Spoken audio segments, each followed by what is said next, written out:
Bonjour, il y a peu de temps, je me suis lancée dans la customisation des chaussures et ma petite dernière a voulu sa paire customisée. J'ai donc pris une de ces paires de chaussures que je n'ai pas préparée au préalable et avec mes feutres Posca, j'ai commencé donc à lui faire sa petite customisation personnalisée. Ce que vous voyez là, c'est donc le dessin directement sur la chaussure sans nettoyage, sans soins préalables. Voilà.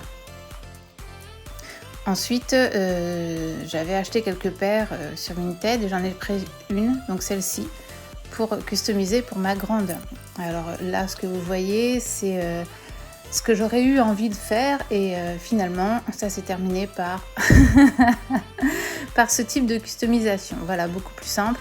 Réalisé aussi au Posca, mais pour le coup, j'ai extrêmement préparé les chaussures, donc elles ont été lavées, dégraissées, puis peintes.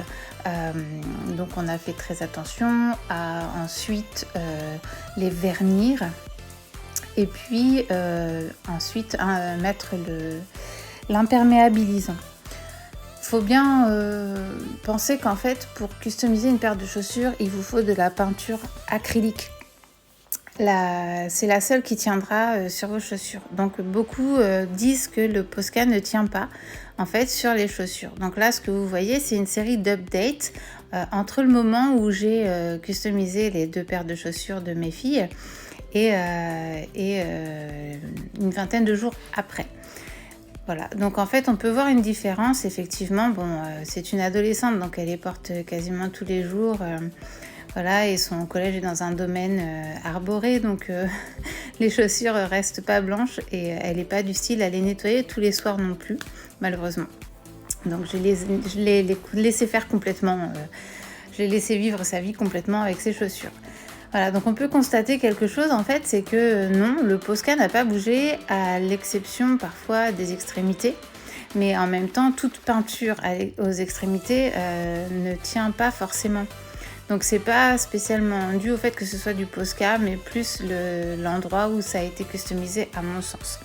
Là on revient sur les chaussures de la petite et là vous pouvez constater qu'effectivement la couleur est partie après une utilisation normale, hein, et elle est partie plutôt rapidement.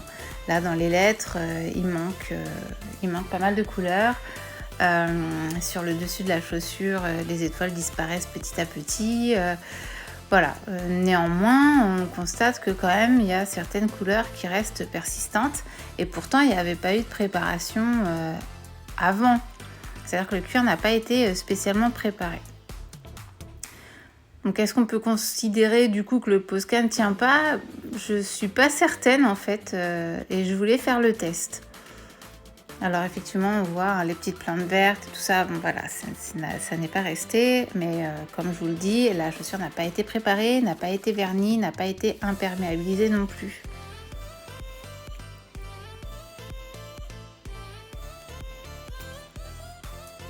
Alors on fait le tour et bon, c'est pas non plus dramatique, j'ai envie de dire, ça reste quand même raisonnable et la customisation est toujours visible en soi.